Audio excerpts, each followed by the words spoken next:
Exams attend பண்ண போறீங்களா? இந்த மாதிரி கொஸ்டின் இல்லாமல் கொஸ்டின் பேப்பரே இருந்ததில்ல. ஸோ இது எப்படி ஷார்ட்கட் ட்ரிக்ஸோட சால்வ் பண்ணுறதுன்னு பார்க்கலாம். ஸோ இந்த மாதிரி சம்மா இருந்துச்சுன்னா இதில் என்ன எடுத்துக்கணும் அப்படின்னா இந்த லாஸ்ட்டாக இருக்க நம்பர் எடுத்துக்கோங்க. ஃபஸ்ட்டு 1/5 எடுத்துக்கோங்க. அதாவது 1/5 1,5ன்னு எடுத்துக்கிறேன் நான்.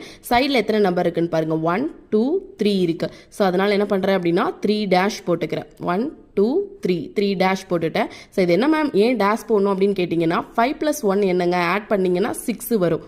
6 போட்டுக்கோங்க. நெக்ஸ்ட் 6 + 5 என்னது 11. ஸோ 11 இங்கே போட்டுக்கோங்க. ஸோ 11 + 6 என்ன 17. ஸோ உங்களுக்கு ஆன்சரே கிடச்சிருச்சுங்க. இந்த 11 லாஸ்ட்டில் இருக்க 2 நம்பர் எடுத்துக்கோங்க. 11/17 இதுதான் இந்த சம்மோட ஆன்சர். ஸோ அதே மாதிரி இந்த சம்மை நீங்களே சால்வ் பண்ணுங்கள். சால்வ் பண்ணிவிட்டு கமெண்ட் செக்ஷனில் கமெண்ட் பண்ணுங்கள். அதே மாதிரி இதில் ஏதாவது டவுட் இருந்துச்சு அப்படின்னாலும் கமெண்ட் செக்ஷனில் கமெண்ட் பண்ணுங்கள். நான் உங்களுக்கு இந்த சம்மை கிளியர் பண்ணுறேன். டெய்லியும் டிஎன்பிஎஸ்சி ஷார்ட்கட் ட்ரிக்ஸ் பார்க்கணும் அப்படின்னா நம்ம சேனலை சப்ஸ்கிரைப் பண்ணிக்கோங்க. ஃப்ரெண்ட்ஸுக்கு மறக்காமல் லிங்கை ஷேர் பண்ணிக்கோங்க. டே 2 ஷார்ட்கட் ட்ரிக்ஸ் தான் இது. Thanks for